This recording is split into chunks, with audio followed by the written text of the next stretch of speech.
Welcome to The Explainer. Today, we're unpacking an absolute game changer in computer graphics. We're looking at a fascinating 2023 research paper called 3D Gaussian Splatting for Real-Time Radiance Field Rendering by Kerbal, Kopanos, Lamekuler, and Draticus. Now, if you follow graphics rendering at all, you know about the constant, exhausting pursuit of creating entirely real-looking virtual worlds efficiently. Well, we're going to break down exactly how this paper proposes a totally brilliant solution to that massive challenge. Okay, let's just jump right into this by asking the ultimate question, the one that's been keeping software developers and graphics engineers up at night for years. How do we render photorealistic 3D worlds in real time?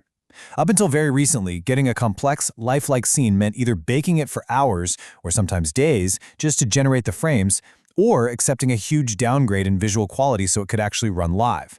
The holy grail has always been instant, stunning, real-world visual fidelity as you move through it. And spoiler alert, that is exactly the beast this research paper tackles head-on. Here is our roadmap for the explainer today. First, the rendering bottleneck. Second, enter 3D Gaussian splatting. Third, optimizing the 3D scene. Fourth, fast visibility-aware rendering. And finally, the real-time revolution. Part 1. The rendering bottleneck. Before we look at the cure, we really have to understand the disease that's been holding back our digital experiences. The researchers are laser-focused on something called novel view synthesis. You probably know the drill. It's taking a bunch of photos or videos of a scene and having the computer generate entirely new, previously unseen angles. Imagine walking around a statue snapping a dozen pics, and then the computer flawlessly generates what that statue looks like from an angle you never actually stood at.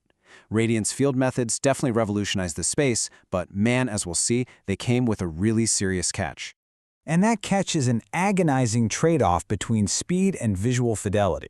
On one hand, previous methods give you gorgeous visual quality, but you're paying for it with neural networks that are massively costly to train and render, just immense computing power. On the other hand, the faster methods, they inevitably trade off speed for quality. And to make matters worse, for unbounded complete scenes, meaning a full open environment, not just some isolated coffee mug floating in a void, the authors point out that absolutely no current method could hit real-time display rates at standard 1080p. You either got a beautiful slideshow or a fast, blurry mess. Which brings us to Part 2. Enter 3D Gaussian splatting. This is the massive paradigm shift where the authors introduce their hero. They lay out a really explicit three-pronged attack to smash through the bottleneck we just talked about.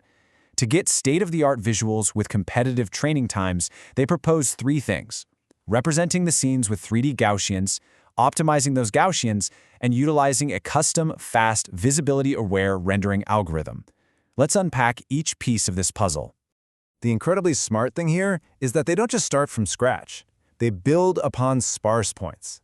When you process multiple photos to understand a 3D space, the camera calibration naturally kicks out a cloud of sparse points, just basic spread-out reference dots. Instead of ignoring those or building a heavy neural network on top of them, the authors start right there. They take those points and represent the scene using 3D Gaussians. Think of these 3D Gaussians as soft, moldable little clay blobs that perfectly map out a seamless 3D world.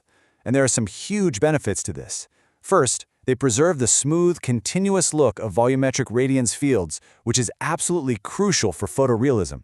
Second, they allow for incredibly effective scene optimization. But the real kicker? They actively avoid computing empty space. Older methods would waste computing power calculating literal air. With this, if there's no object, there's no Gaussian, and the computer completely saves its energy. Part 3. Optimizing the 3D scene.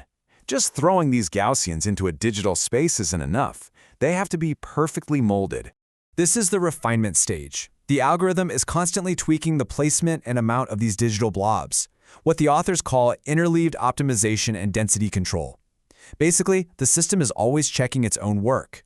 Does it need more Gaussians for some highly detailed tree leaves? Boom, it increases the density. Are there too many Gaussians clustered on a flat blank wall? It strips them out. This constant push and pull makes sure the scene uses exactly the right amount of data right where it matters most. And now we get to a really fantastic technical detail: anisotropic covariance.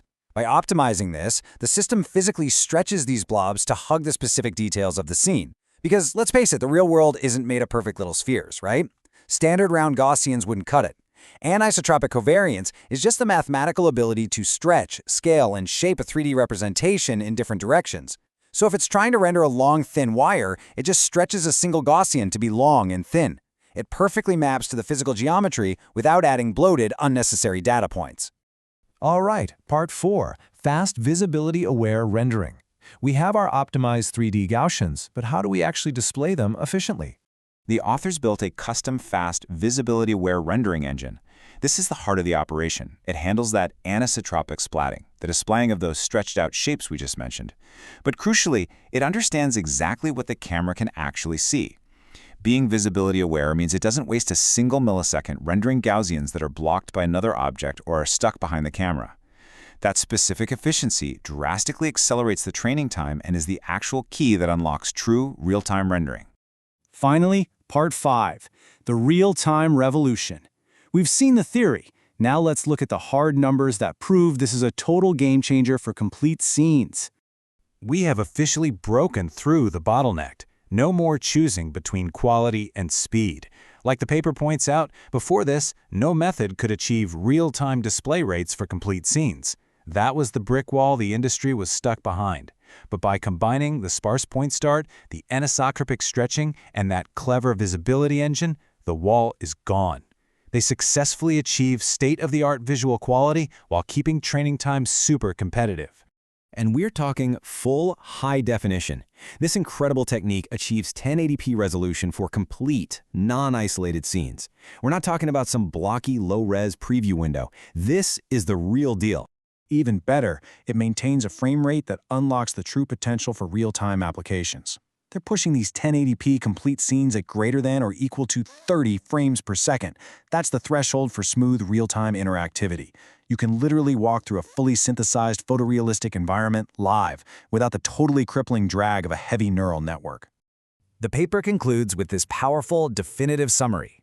We demonstrate state-of-the-art visual quality and real-time rendering on several established datasets.